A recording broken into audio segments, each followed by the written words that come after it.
BK Brijmohan भाई जी अनुभव गाथा विस्तृत कहानी रूप में। यह एक ऐसे आत्मा की कहानी है जिन्होंने अपने जीवन में ईश्वरीय मार्गदर्शन को अपनाकर असंभव को संभव बना दिया। यह कहानी है बृजमोहन भाई जी की, जो ब्रह्मा कुमारी संस्था के वरिष्ठ भाई और प्रेरणा स्रोत हैं। पहली मुलाकात, ईश्वरीय साक्षात्कार, सन 1585 की बात है। बृजमोहन भाई जी का परिवार दिल्ली में रहता था।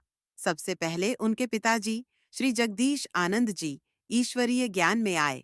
6 महीने की गहन साधना के बाद उन्हें बाबा, ब्रह्मा बाबा से मिलने की अनुमति मिली।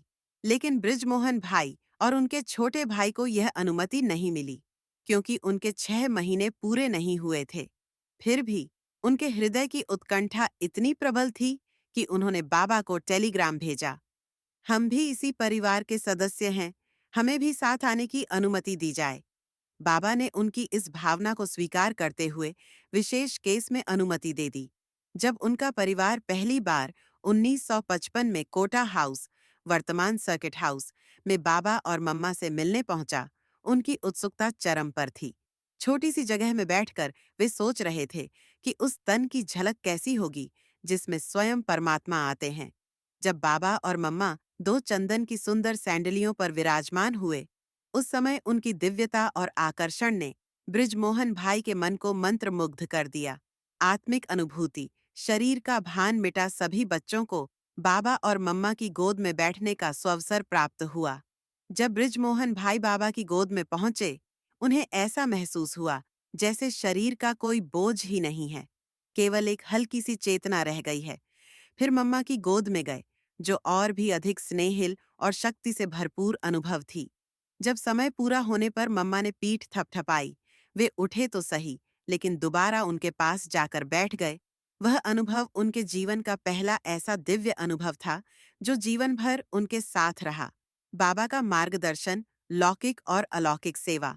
बाद में जब उनके परिवार की बाबा से व्यक्तिगत मुलाकात हुई, उनके पिताजी ने बाबा से कहा, बाबा, मैं लौकिक कार्य छोड़कर पूर्ण रूप से ईश्वरीय सेवा करना चाहता हूँ। बाप दादा ने मुस्कुराते हुए कहा, बच्चे, तुम्हारा परिवार है, उसे भी संभालो, लौकिक और अलौकिक दोनों सेवाएं करो। इसी प्रकार उनकी माता जी से भी बाबा ने कहा, मैं जगदीश आनंद को कहूंगा कि किसी तीर्थ स्थल पर तुम्हारे लिए सेवा केंद्र खोल दे। पिताजी ने मथुरा में सेवा केंद्र खोला, जहां उनकी माताजी अंत तक सेवा करती रहीं। जीवन की दिशा, जन्मपत्री के अनुसार श्रीमत बृजमोहन भाई उस समय लॉ कॉलेज में पढ़ाई कर रहे थे और चार्टर्ड अकाउंटेंसी की ट्रेनिंग भी ले रहे थे। बाबा ने उन्हें पढ़ाई जारी रखने को कहा। वहीं उनके छोटे भाई से बाबा ने पढ़ाई छोड़ सेवा में लगने को कहा। छोटे भाई ने 3 वर्षों में गहन सेवा की और फिर शरीर छोड़ दिया। बाबा ने हर आत्मा को उसकी जन्मपत्री जानकर श्रेष्ठ मार्गदर्शन दिया। सेवा केंद्र की स्थापना और परीक्षा में सफलता, उनके घर में ही दिल्ली का दूसरा सेवा केंद्र खुला। दादी प्रकाश मणि जी शिक्षिका के रूप में नियुक्त हुईं। जब चार्टर्ड अकाउंटेंट की परीक्षा आई, वे प्रतिदिन दादी जी से दृष्टि लेकर ही जाते थे। वह कठिन परीक्षा उन्होंने पहले ही प्रयास में पार कर ली। यह बाबा के आशीर्वाद और ज्ञान योग की शक्ति का ही परिणाम था। झूठ सच का धंधा छोड़ने की प्रेरणा जब वे प्रैक्टिस करने लगे, 8 महीने बाद फिर बाबा से मिलने गए। बाबा ने उनसे पूछा, क्यों झूठ सच का धंधा करते हो बच्चे? 2 रोटी ही तो खानी है, कोई सरकारी नौकरी कर लो। बस उस क्षण उन्होंने प्रैक्टिस छोड़ने का निश्चय कर लिया। दिल्ली जाकर अपने भाई से कहा कि सारा सामान लौटाकर ऑफिस बंद कर दें। फिर वे सरकारी नौकरी की ओर बढ़े। बाबा की असीम कृपा और मार्गदर्शन, उनका interview Bhakra Nangal fertilizer company में हुआ।